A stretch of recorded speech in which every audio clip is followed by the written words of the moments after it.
Good morning, everyone. Cindy Island here in Central Texas in the blazing heat, and we are going to talk about zinnias today.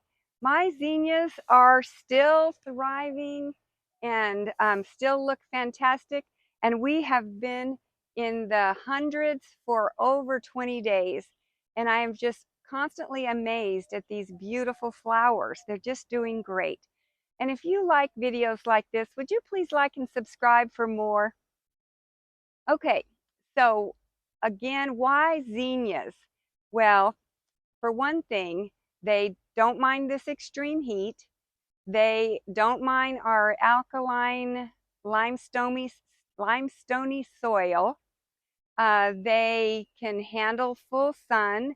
So this is a garden that gets about 6 to 8 hours of sun every day. Some people call them the dahlias of the South.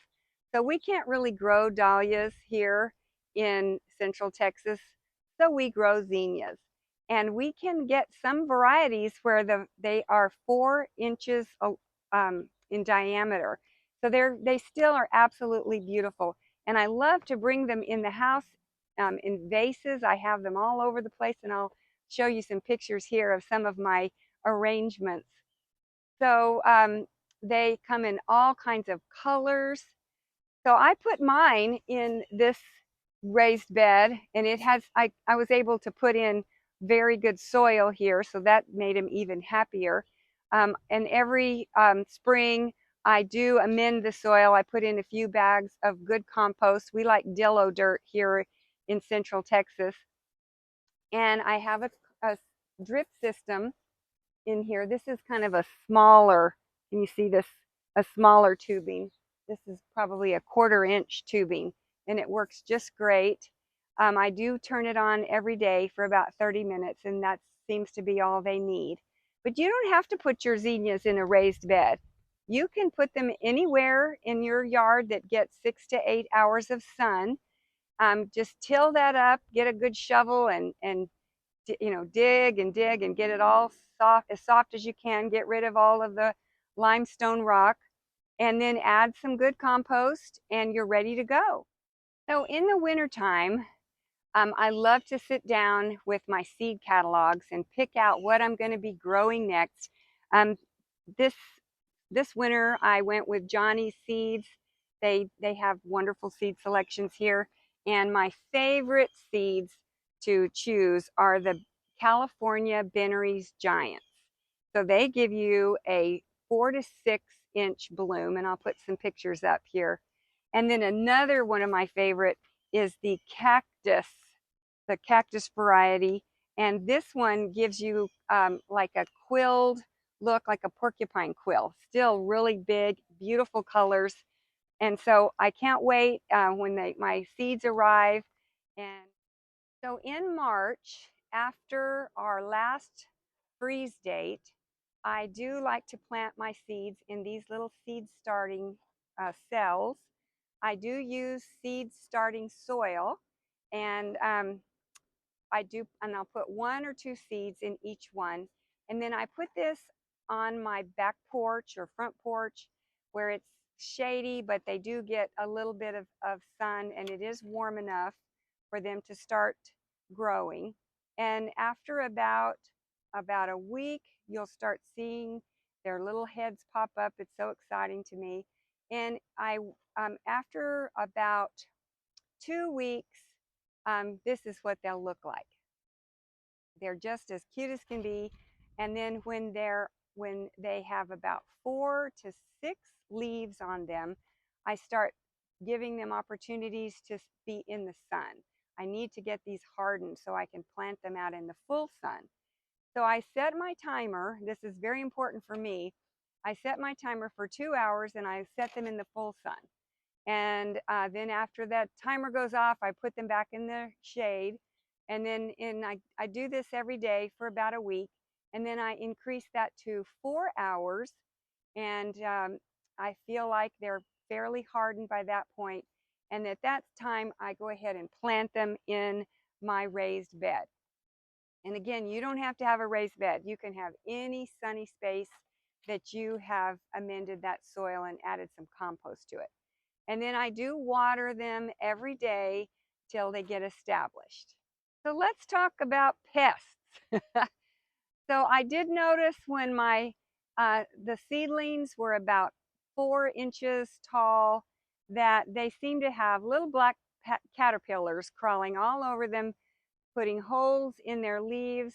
I was losing leaves, I was losing whole plants, and I knew I was going to have to get tough. So I brought out my BT, my Bacillus thuringiensis, which is an organic product made especially to kill caterpillars. It will not kill your earthworms or your beneficial insects. It's a wonderful product. And so I sprayed those caterpillars down and waited, and that handles that problem. And after when the seedlings were about 12 inches tall, I noticed grasshoppers.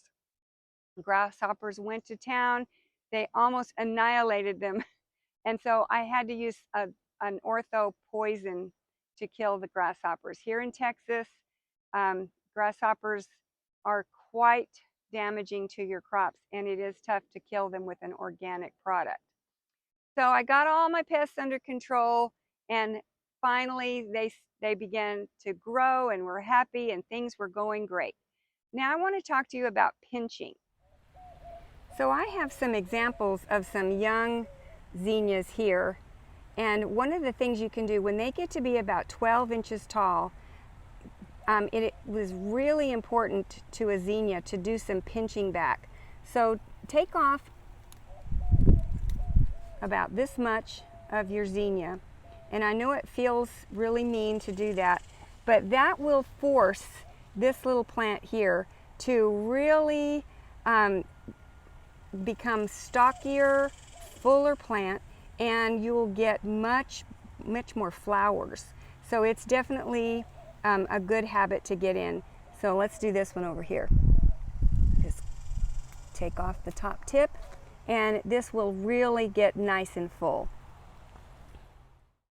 So if you live in a really hot climate like I do, I hope you'll try growing some of these zinnias. They're just so easy. They love the heat. They love the full sun.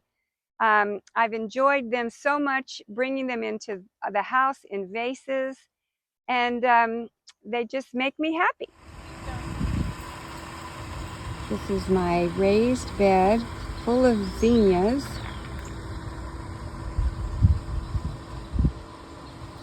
They are so happy in here. Some of these are Bennery's Giants. These back here are so big. I have just a variety. Big as your hand. They're my favorite. I had some doubles. Aren't they beautiful? Here's another. I love these doubles. And I have some new ones I planted. They're coming up. I had a big grasshopper infestation, and they really did quite a bit of damage. This one here, it ate half of this guy. But I got out here with some stronger pesticides. Since I don't eat anything in this garden bed, I felt somewhat comfortable killing the grasshoppers. But I would never use those products on anything that I was going to eat. And this is potato vine. I love it. So let me know in the comments below if you've ever tried to grow zinnias and what your experience was. So I hope you have a wonderful day. Thank you. Bye-bye.